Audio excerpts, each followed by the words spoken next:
શિનોર તાલુકાના મીંઢોળ ગામે 38 જેટલા મતદારોના નામ જાણ બહાર 7 નંબરના ફોર્મ ભરાતા કરજણ પ્રાંતને કરજણ તાલુકા કોંગ્રેસ પ્રમુખે રજૂઆત કરી હતી. સમગ્ર ભારતમાં તેમજ ગુજરાતમાં એસઆઈઆર પ્રક્રિયાના ફોર્મ ભરાયા ત્યારબાદ જે લોકોના મૃત્યુ થયા હોય તેમજ જે લોકો બીજે સ્થાયી થયા હોય તેઓના નામ કમી કરવા માટે ફોર્મ 7નું ભરવાનું હશે.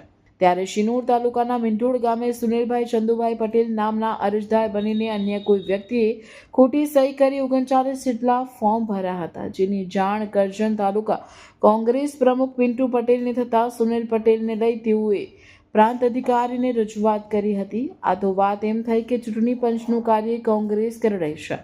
પ્રશ્ન એ બને છે કે શું ફોર્મ 7ના કેટલા ફોર્મ ભરાયા, કેટલા લોકોના નામ કમી થયા એ વાતની જાણ સ્થાનિક ધારાસભ્યને ખબર છે? કોંગ્રેસ પ્રમુખ પિન્ટુ પટેલે જે અરજદાર બનીને ફોર્મ 7 ભર્યા તેના સીસીટીવી ફૂટેજની માંગણી કરી અને જે ત્રાહિત અરજદાર છે તેના પર કાયદેસરની ફરિયાદ કરવા જણાવ્યું હતું. અને જો ફરિયાદ કરવામાં નહીં આવે તો કરજણ તાલુકા કોંગ્રેસ પ્રમુખ પિન્ટુ પટેલે કોંગ્રેસ સમિતિ સાથે પ્રતિક ઉપવાસ પર બેસવાની ચીમકી આપી હતી. આ જે ફોર્મ છે એ સબમિટ કરવામાં આવ્યા, એ જે ગુનેગાર છે, જેમને લોકતંત્રનું હનન કર્યું છે, મત અધિકાર છીનવાનો પ્રયાસ કર્યો છે, એને કડકમાં કડક કાર્યવાહી થાય અને એને જેલ ભેગો કરવામાં આવે. ત્યારે આ 11 તારીખે જ્યારે મામલતદારની અંદર સબમિટ કરવામાં આવ્યા છે, એની પણ અમે માંગ કરી છે કે 11 તારીખે જે સબમિટ કરવામાં આવ્યા હતા એ વ્યક્તિનું નામ પ્રકાશિત કરવામાં આવે અને એ સીસીટીવી ફૂટેજ મીડિયા દ્વારા જાહેર કરવામાં આવે કે આવા વ્યક્તિઓ દ્વારા આવા આમ નાગરિકોનું મત કાઢવાનો પ્રયાસ કરવામાં આવ્યો છે અને કંઈક ને કંઈક આવા નાના મોટા ષડયંત્ર કરીને લોકોનો મત અધિકાર કઈ રીતના છીનવી લેવો એવો આ ભારતીય જનતા પાર્ટી દ્વારા એક નિર્ણય લેવામાં આવ્યો હોય એવું જાણવા મળ્યું છે. ત્યારે અમે આજે સ્પષ્ટ રીતે ચૂંટણી અધિકારી અને પ્રાંત સાહેબને જણાવ્યું છે કે આવનારા 3 દિવસની અંદર સીસીટીવીના ફૂટેજ જાહેર કરવામાં અને જે અરજદાર હતો એનું જાહેર કરવામાં અને એની વિરુદ્ધ કાર્યવાહી કરવામાં નહીં આવે તો અમે 3 દિવસ પછી આજ એમની ઓફિસની બહાર ધરના પ્રોગ્રામ કરીશું અને કરજણ તાલુકો અને શિનોર તાલુકાના કોંગ્રેસના તમામ આગેવાનો અને જે મત નીકળી ગયેલા નાગરિકો છે એ પણ આ એની અંદર જોડાશે અને આ બાબતની અંદર સચોટ તપાસ કરવામાં આવે એવી માંગ કરી છે.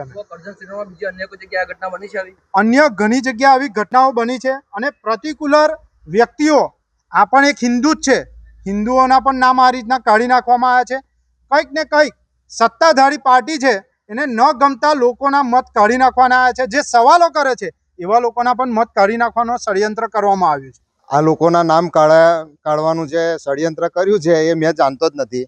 મને તો BLOનો ફોન આવ્યો કાલે કે ભાઈ તમે આ કામ અરજી કરેલી છે. મેં કીધું મેં કંઈ જ કરેલી નથી. તમારું એવું કેવું છે કે તમારા નામની અરજી થઈ છે? હા, મારા નામની 38 અરજી થઈ છે અને બીજી મારા ગામમાં 29 અરજી થયેલી છે. બીજા એક સંજયભાઈ કરીને છે એમના નામની, એ ભાઈને બી ખબર નથી. એટલે ટોટલ આટલા બીજા કોઈ તમારા નામના? હા, બીજા મારા નામનું બીજા કોઈ ફોર્મ ભરીને આ કામ કરેલું છે. એટલે હું તો કોની પર તમને શંકા હોય? ના એવું નહીં. હવે એ તો હવે બધું ગામ તો બહુ મોટું છે અમારું, આમ કોની પર શંકા કરવાની? ગામમાં જ રહું છું. બરાબર, તમને જાણ કરવામાં કોઈ જાતની જાણ નથી કરી.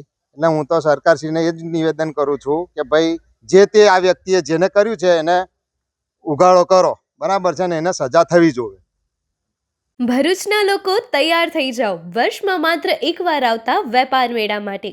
આ મેળામાં બાળકો, મહિલાઓ એન્ડ યુવાઓ બધા માટે કંઈક ને કંઈક તો મળી જશે.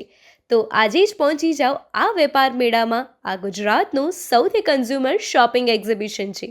આ એક્ઝિબિશનમાં પહોંચવા માટે તમારે ભરૂચના પાંચબત્તી ખાતે આવેલ હોસ્ટેલ ગ્રાઉન્ડ જવાનું રહેશે.